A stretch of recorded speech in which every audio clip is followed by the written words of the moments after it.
இயேசு கிறிஸ்துவில் அன்பிற்கினியவர்களே, இடம் பொருள் ஏவல் அறிந்து நாம் பேச வேண்டும். நம் உறவுகளில் பல்வேறு சிக்கல்கள் ஏற்படுவதற்கான காரணம் என்பது இடம் பொருள் ஏவல் அறிந்து பேச தெரியாததுதான். எந்த சூழலில் எந்த மனநிலையில் இருக்கிறவர்களிடத்தில் நாம் எப்படி பேச வேண்டும் என்பதை கற்றுக்கொள்ளாத போது பல்வேறு சிக்கல்கள் நமக்கு ஏற்படுகின்றன. வாழ்க்கையில் நாம் நமது இலக்கையும் அடைய முடியாது. நாம் இறந்த இடத்தில் போய் நகைச்சுவை துணுக்குகள் சொல்லி சிரித்து கொண்டிருக்க முடியாது. குழந்தை பிறந்திருக்கிற இடத்தில் போய் நாம் ஒப்பாரி வைக்கக்கூடாது. இயேசு கிறிஸ்து தனது பாடுகளை பற்றி பேசுகிறார். எருசலேமுக்கு சென்று மணுமகன் பரிசேயர்களிடமும் மறைநூல் அறிஞர்களிடமும் கையளிக்கப்பட வேண்டும் என்றும் அவர்கள் அவரை மரண தண்டனைக்கு உள்ளாக்குவார்கள் என்றும் சாட்டையால் அடித்து ஏளனம் செய்வார்கள் என்றும் சொல்லிக் கொண்டிருக்கின்றார்.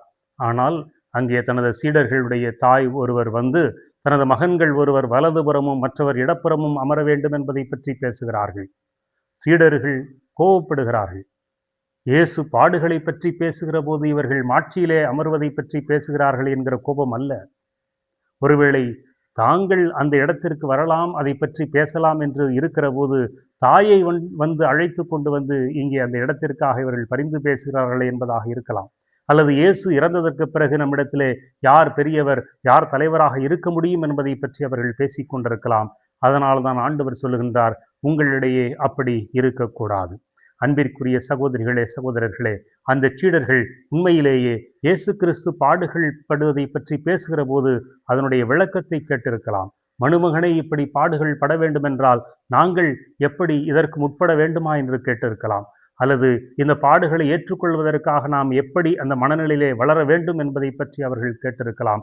அப்படி கேட்டிருந்தால் உண்மையிலேயே இயேசு கிறிஸ்துவனுடைய நல்ல சீடர்களாகவும் அவரோடு இணைந்து இறுதி வரை பாடுகளிலே பங்கேற்றிருக்கிற சீடர்களாகவும் இருந்திருக்க முடியும். நாம் நமது வாழ்க்கையிலே இடம் பொருள் ஏவல் அறிந்து பேச கற்றுக்கொள்வோம். நம்மோடு வாழ்கிற மக்கள் மத்தியிலே எந்த சூழலில் எந்த மனநிலையில் இருக்கிறவரிடத்திலே நாம் எப்படி பேச வேண்டும், நம்மிடத்திலே கருத்துக்களை பேசுகிற போது அவர்களுக்கு எந்த மனநிலையில் நாம் பதில் சொல்ல வேண்டும் என்பதை கற்றுக்கொள்வோம். அந்த ஒன்றை நன்றாக செய்தால் நாமும் வாழ்க்கையிலே வளம் பெற்றவர்களாகவும் ஆன்மீக உறவிலே நல்ல சீடர்களாகவும் வாழ முடியும்.